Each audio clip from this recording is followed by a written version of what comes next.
Olá, minha gente boa, mais uma vez estamos aqui no domingo para cultuarmos o nosso Deus, para falarmos das coisas grandiosas do seu Filho, Jesus Cristo, da obra do seu Espírito no nosso coração, da majestade desse Deus que criou este universo tão lindo e que o homem virou-se de cabeça para baixo.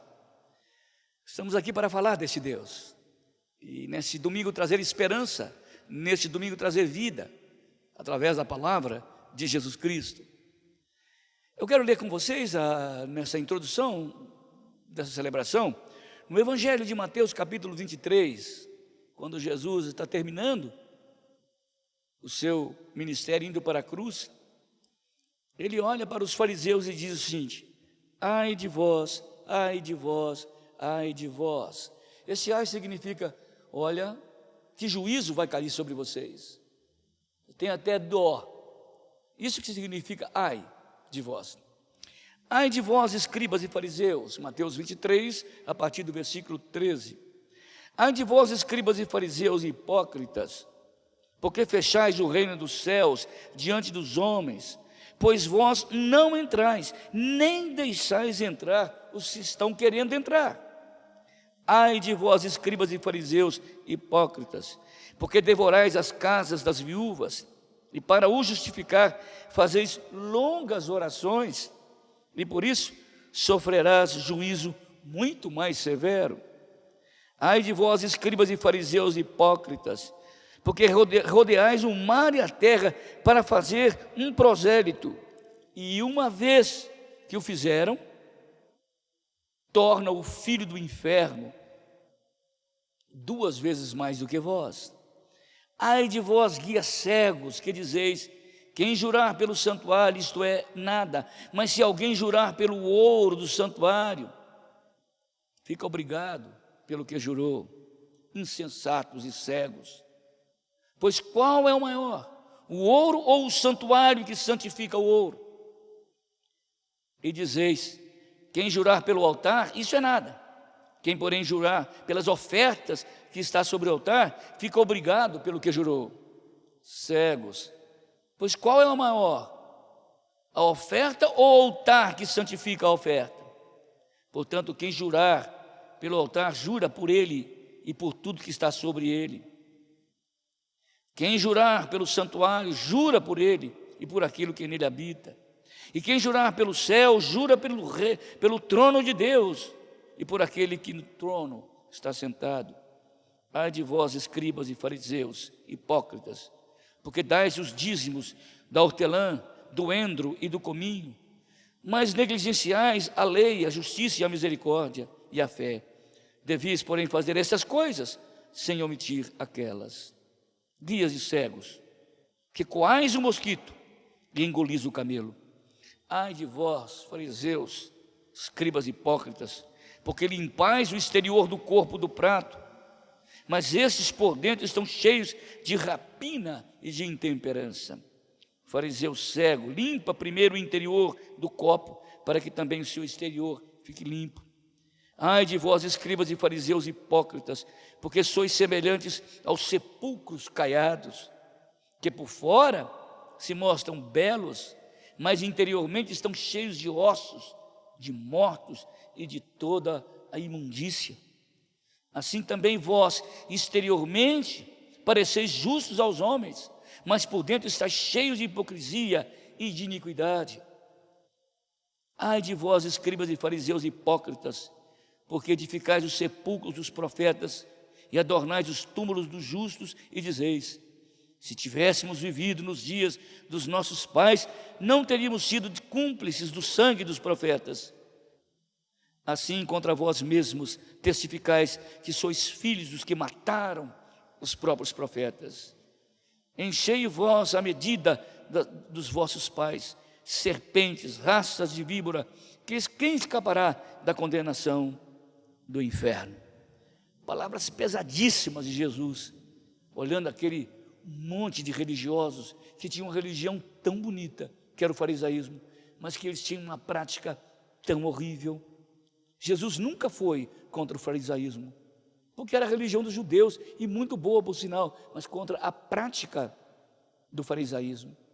Como Deus hoje não é contra o cristianismo, mas Ele é contra a prática desse cristianismo que a gente vê hoje, que mancha a santidade de Deus, tanto no âmbito católico romano, como no âmbito evangélico. Jesus está dizendo: vocês são hipócritas, como os fariseus. Ele diria: cristãos hipócritas.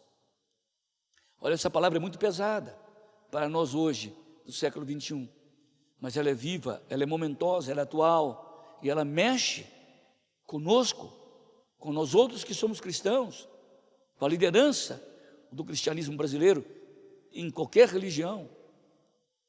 O cristianismo tem se tornado uma vergonha para Cristo. Um dia perguntaram a Gandhi: por que você não aceita Cristo? Mahatma Gandhi olhou para o inglês e disse: eu aceito o vosso Cristo, mas não aceito o vosso cristianismo. É isso que Jesus está falando aqui: ai de vós, escribas e fariseus hipócritas. Dura palavra, mas viva, real, para a nossa vida hoje. Vamos orar? Deus, estamos diante de palavras tão severas, tão assertivas, tão diretas, palavras dos lábios doces e maravilhosos de Cristo, mas justos e poderosos. Senhor, tenha misericórdia de mim, que sou um líder religioso, tenha misericórdia dos meus amigos que me ouvem, tenha misericórdia da liderança cristã brasileira. Ó Deus, temos manchado a Tua santidade, temos manchado o nome de Jesus, temos feito coisa feia, horrível, que nenhum pagão faz. Tenha misericórdia da Tua igreja espalhada nesse imenso Brasil. Ó Deus, impinja nela um espírito de santidade, para que ela seja luz e não trevas, para que ela seja sal e não pimenta. Ó Senhor, desperta a Tua igreja, santifica o Teu povo, em nome de Jesus nós te pedimos, amém. Bom, depois dessa oração, quando a gente rasga a alma da gente, se coloca diante de Deus, como indivíduo, como igreja, como nação cristã, que somos uma nação cristã, nosso Estado é laico, mas não é ateu. Que Deus tenha misericórdia da gente, que a gente agora possa abrir o coração e cantar para esse Deus tão extraordinário, para esse Jesus tão poderoso, para esse Espírito tão maravilhoso, que atua nos nossos corações e nas nossas vidas. Que seja louvado o Deus Pai, o Deus Filho, o Deus Espírito, nesta hora de adoração. Vamos adorá-lo, vamos aproveitar este momento para a gente adorar a Santíssima Trindade, e que Jesus seja glorificado nessa manifestação litúrgica, cultica, de adoração musical. Vamos cantar.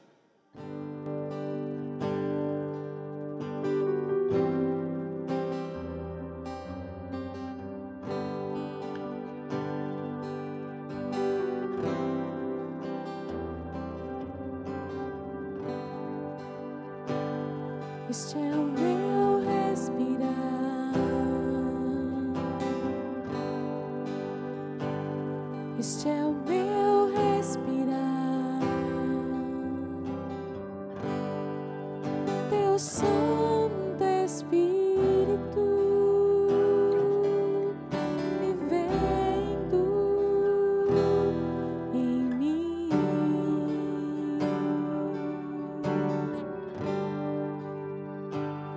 E este é o meu pão,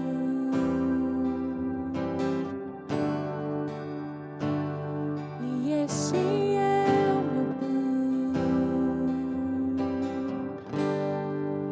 Tua vontade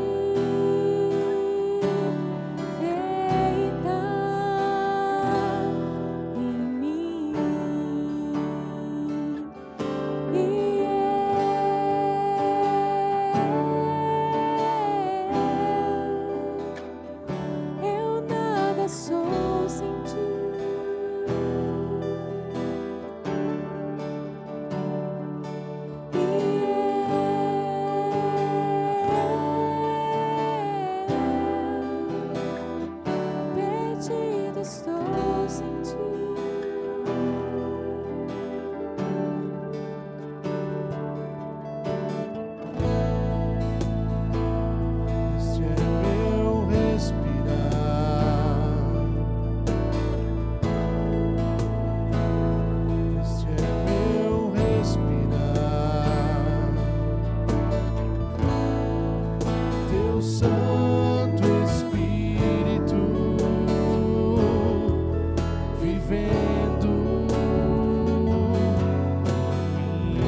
sem ti.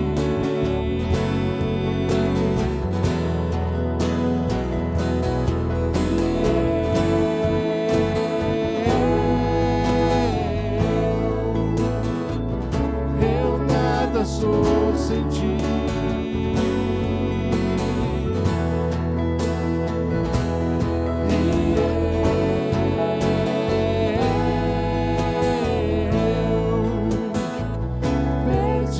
Estou sem ti.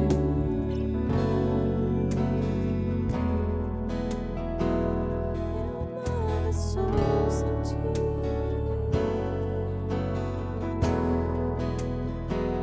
Perdido estou sem ti.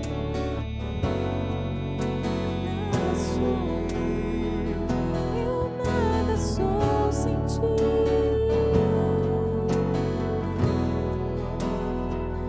Perdido estou sem ti.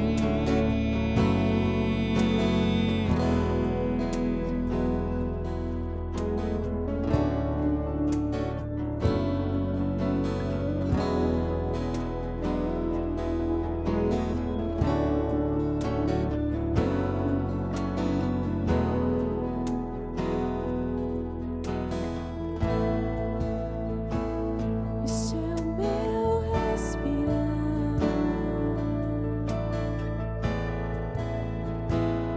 Este é o meu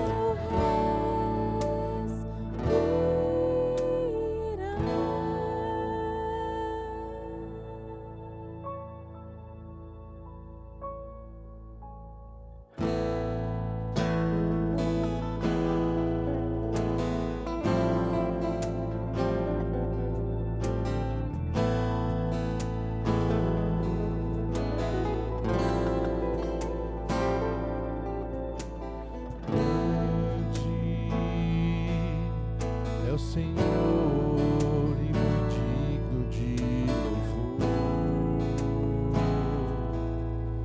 Na cidade do nosso Deus, seu santo monte, a alegria de toda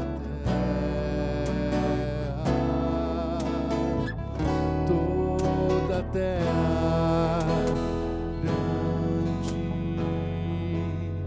É o Senhor em quem nós temos a vitória,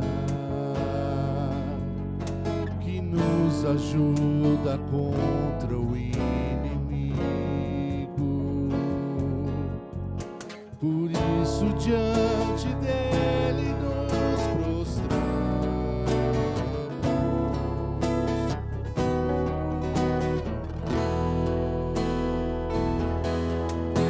Queremos o teu nome engrandecer e agradecer-te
teu infinito amor, pois só tu és o Deus eterno sobre toda a terra e céu.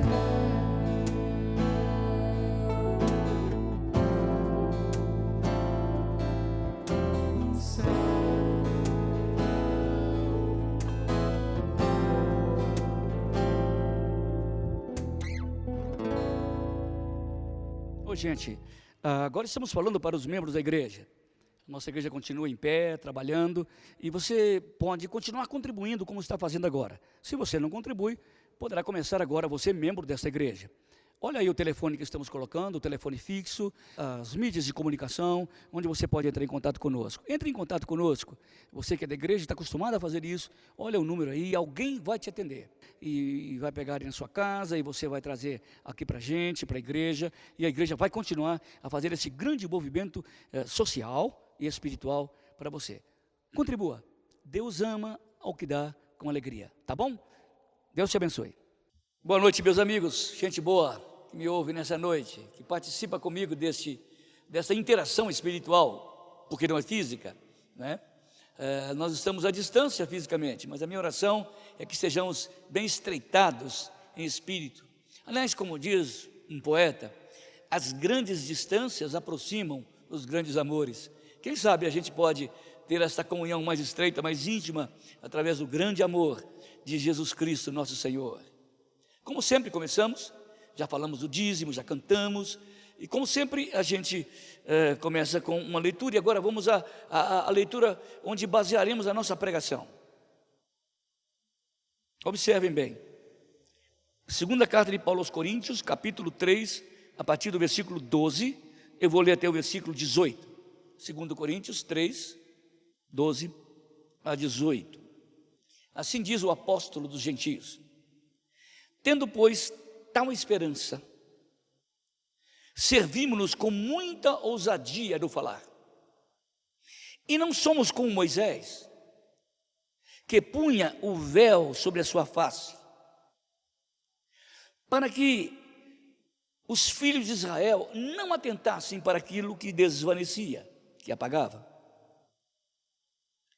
Mas os sentidos deles, dos filhos de Israel, se embotaram, pois até ao dia de hoje, quando fazem a leitura da antiga aliança, o mesmo véu permanece, não lhe sendo revelado que em Cristo é removido. Mas até hoje, quando é lido Moisés, o véu está posto sobre o coração deles. Quando, porém, alguns deles se convertem ao Senhor, o véu lhe é retirado. Ora, o Senhor é o Espírito, e onde está o Espírito do Senhor, aí há liberdade. E todos nós, cristãos, com os rostos desvendados, contemplando como por espelho a glória do Senhor, somos transformados de glória em glória, na sua própria imagem, como pelo Senhor, o Espírito. Eu queria falar nessa noite sobre as máscaras do cristianismo. Eu tenho estado muito decepcionado com a igreja. Digo igreja no sentido mais lato, igreja cristã de um modo geral. E eu percebo que muitos desses líderes, tanto os líderes católicos romanos como protestantes ou neo-evangélicos, eles começaram com um propósito muito bacana. Talvez no começo eles tivessem realmente um interesse muito forte em ver a glória de Jesus brilhar, as pessoas se convertendo, se santificando. Mas eu percebo que a história foi tendo seus deslizes, as suas derrapadas. E os cristãos começaram a tomar certas posições intelectuais, não tem nada contra isso, posições políticas, também não tenho nada contra isso, mas de alguma forma, esses cristãos que tinham um propósito até altaneiro, até maravilhoso, foram se embotando. E à medida em que eles foram perdendo esse brilho, eles não queriam mostrar para as pessoas que os conhecem que esse brilho já não existia mais. Então eles criaram um brilho que Belchior chamaria de falso brilhante. Criaram uma estratégia de tal forma que as palavras de ordem eram as mesmas. O terno, a gravata, a bata, os templos maravilhosos, as músicas, os conjuntos, os corais, continuaram até mais bonitos. Esses cristãos ficaram mais viçosos, muitos deles agora galgaram, guindaram a classe média. Mas na verdade, o brilho apagou.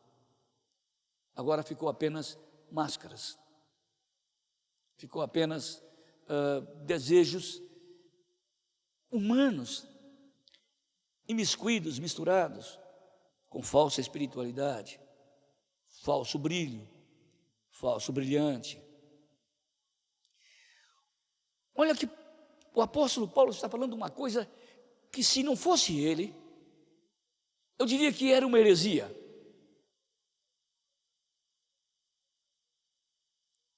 Paulo era um hebreu, um fariseu, era um admirador de Moisés.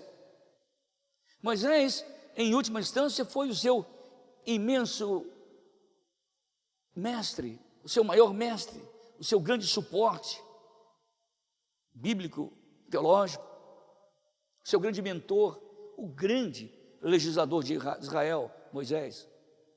Olha que Paulo diz: e nós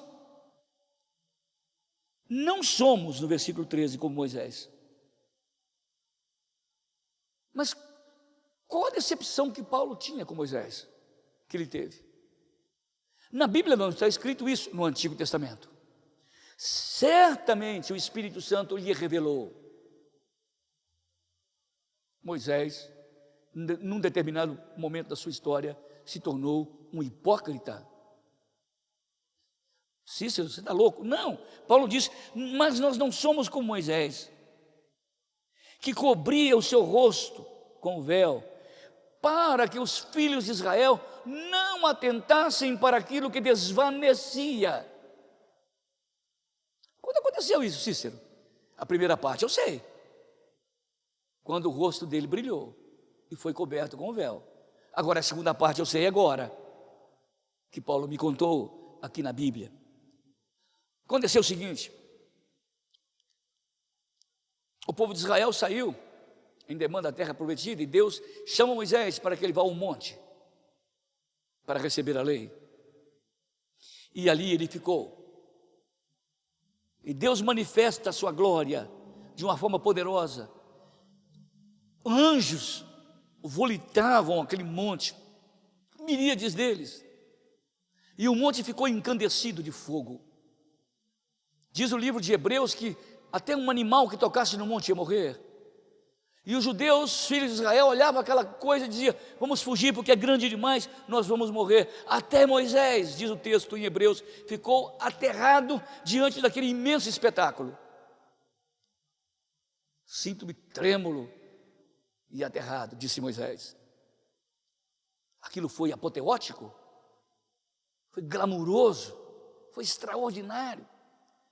E quando Moisés desce com a tábua da lei, o seu rosto brilhava como um sol. Você imaginou isso? Então ele vai descendo com a tábua da lei, o rosto dele brilhando. E o povo de Israel ficava encantado de ver aquilo. Era o brilho de Yahvé. Era a Shekinah, a glória de Yahvé, ou Jeová, brilhando no rosto do grande Moisés. E ele descia daquele monte brilhando como o sol ao meio-dia. Ele dormiu a primeira noite, acordou e estava brilhando. Algumas noites depois ele percebeu que o brilho estava desvanecendo. Mas ele não queria perder a sua autoridade espiritual sobre o povo de Israel. Porque a luz que brilhava no seu rosto até então era uma marca de um líder que andava com o seu Deus. Era uma prova inconteste de que Deus estava em Moisés. Então ele teve uma ideia farisaica, hipócrita, de colocar o véu sobre o seu rosto. Mas que tem a ver isso, Cícero? Tem tudo a ver. Porque quando ele andava no meio do povo de Israel, acordava cedo, colocava o véu, o que os filhos de Israel imaginavam que estava atrás daquele véu? O quê? Um brilho aurifugente, como aquele primeiro brilho. Mas Moisés sabia que atrás daquele véu não tinha mais brilho, não tinha mais glória. Ela era evanescente, desvanecente. O que a gente imagina quando vê um líder falar na televisão, quando vê uma igreja gritando, ou grandes teólogos expondo as escrituras? Você imagina que tem um brilho imenso ali atrás. Mas a igreja está escondida sob um véu da hipocrisia. Ai de vós, escribas e fariseus, hipócritas.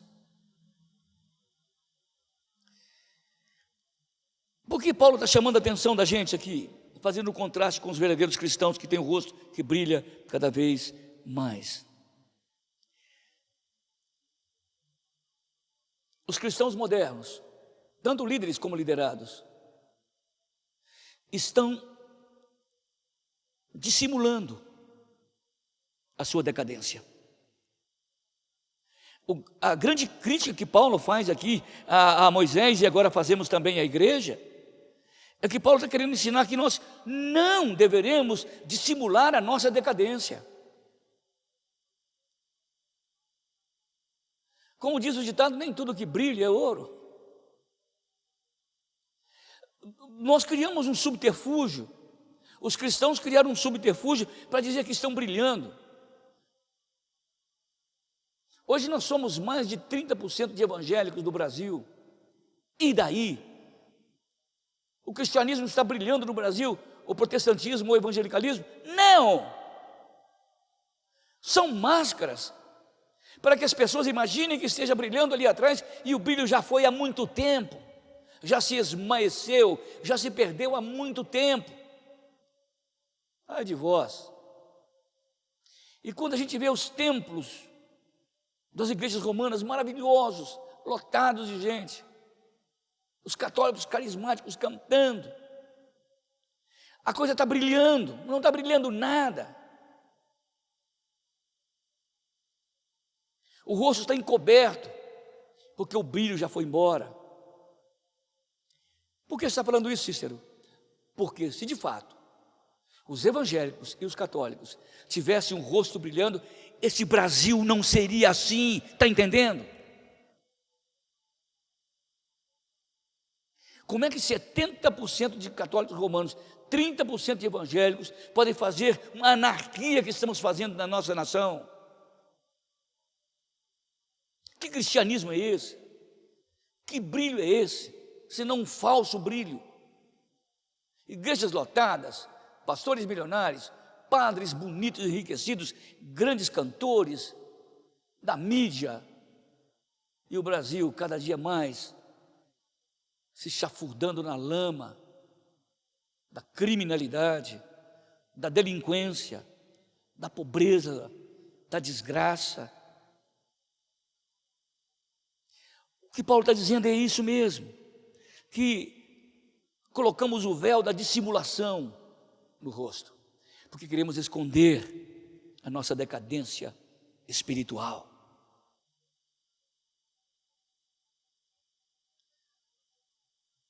Eu não sei se você está entendendo o que eu estou falando. Quando a gente vive com outras pessoas, hipocritamente, eles têm palavras de ordem sobre o cristianismo, cantam músicas maravilhosas na igreja, e alguns deles choram. outros pulam. Mas isso não faz diferença, porque isto é véu, isto é máscara. Porque quando as pessoas no culto encontram com Jesus ou nas missas, elas não são mais as mesmas. Uma coisa diferente aconteceu dentro dela. Como é que a gente entra para os cultos, para as missas e saem do mesmo jeito? Fizemos apenas uma pantomima, brilhos falsos, máscaras colocadas no rosto. É isso que Paulo está falando aqui de uma forma tão severa.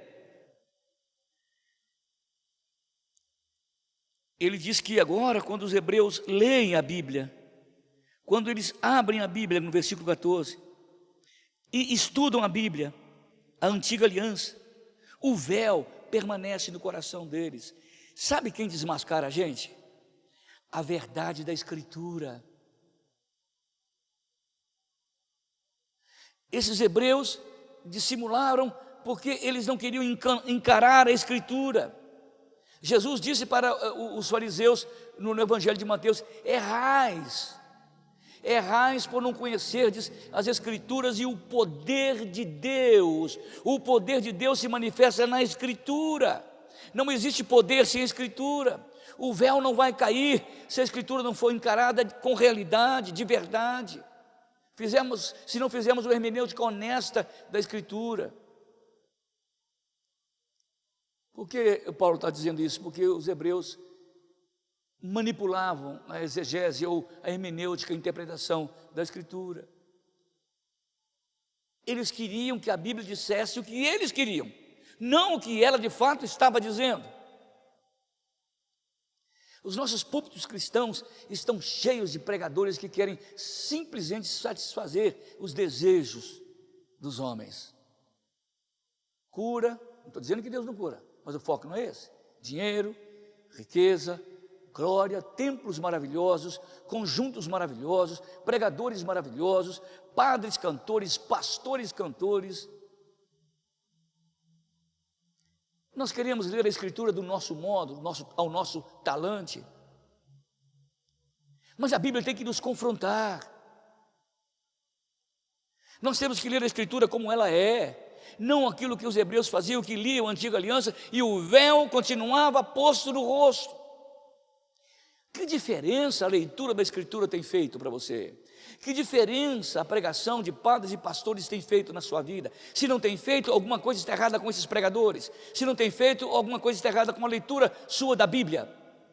Porque a Bíblia tem que nos confrontar, a Bíblia tem que nos mudar, a Bíblia tem que nos transformar, a Bíblia tem que nos santificar, a Bíblia tem que tirar o véu e fazer o brilho verdadeiro, real, brilhar no nosso rosto.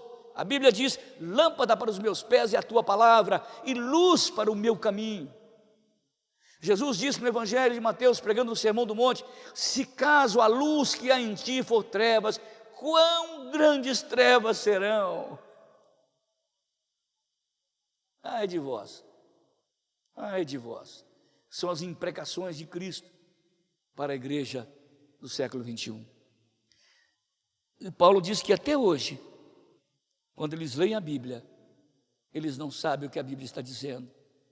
Talvez fazem uma interpretação correta do português, no nosso caso, ou até alguns padres e pastores conhecem grego e hebraico, fazem uma exegese até perfeita, redonda, bem colocada, mas isso não faz parte da vida deles. É apenas um amontoado de verdades intelectuais montados num laboratório chamado teologia. Teologia sem vida é morte. Bíblia sem a revelação de Cristo nela é morte.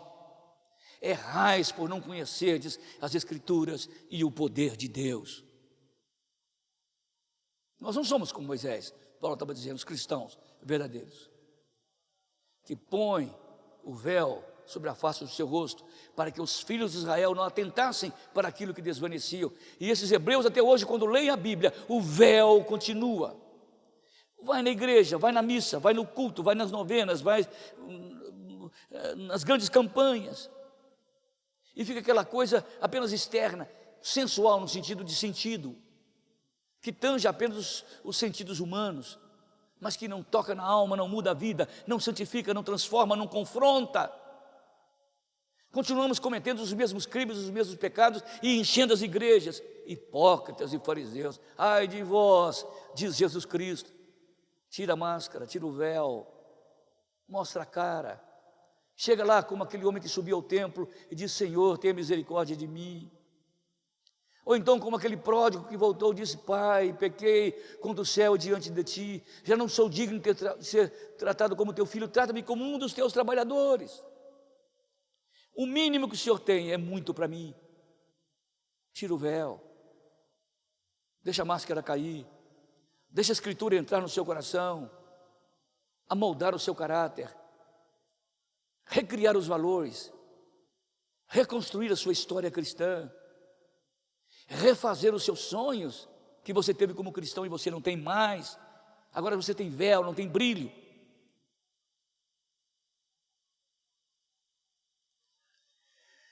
A palavra séria que Paulo está falando aqui, ele não está falando isso aqui para gentios e pagãos, não. Ele está falando para cristãos dentro da igreja de Corinto, que tinham apenas falso brilhante no rosto, porque atrás do véu, tão bonito, tão bem pintado, havia escuridade, trevas, carnalidade.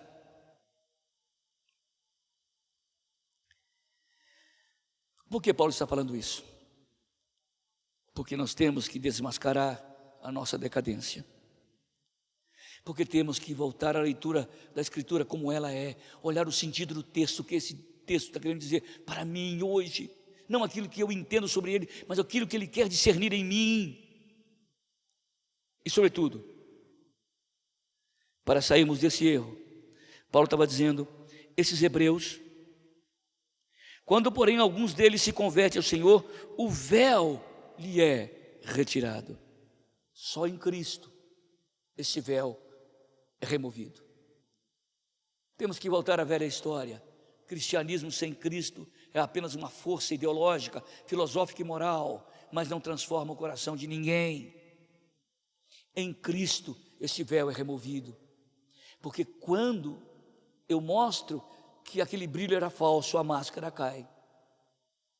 E aí eu começo a olhar o rosto real de Jesus, como que, diz Paulo, no espelho. Escutem, assim como o brilho de Yahvé entrou na epiderme, na derme, na pele de Moisés, assim como o brilho de Yahvé foi introjetado em Moisés, e agora ele podia refletir esse brilho. Paulo diz que também é assim conosco, e todos nós com o rosto desvendado, contemplando como por espelho a glória do Senhor, somos transformados de glória em glória. Moisés foi transformado de glória para menos glória, glória para menos glória, porque era a antiga aliança do Antigo Testamento, tudo aquilo passou. Mas quando olhamos o espelho da fé, olhamos para o brilho da luz do mundo que é Cristo, essa luz começa a entrar na nossa derme, na nossa epiderme, na derme, entra no nosso interior e no nosso coração. E acontece que essa luz não apaga mais, diz Paulo, que isso vai brilhando de glória em glória. A palavra glória é luz, de luz e mais luz, de luz e mais luz, de luz e mais luz. Sabe o que a igreja de hoje precisa, meu amigo? De Cristo. O cristianismo precisa de voltar para o verdadeiro Cristo. E todos nós, com o rosto desvendado, contemplando como por espelho a glória do Senhor, somos transformados de glória em glória, na sua própria imagem, como pelo Senhor o Espírito. Quem que faz essa transmutação fotótica de luz?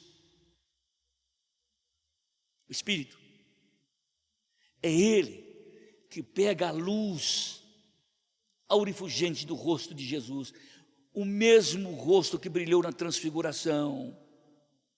É essa luz que é inoculada em nós através do Espírito. E esse Espírito não para de mover dentro da gente, trazendo cada dia mais luz, mais glória, mais poder. Nós não somos como Moisés, porque em Cristo a nossa máscara caiu. Precisamos, pelo poder do Espírito, que a máscara da falsa espiritualidade, a máscara do falso poder,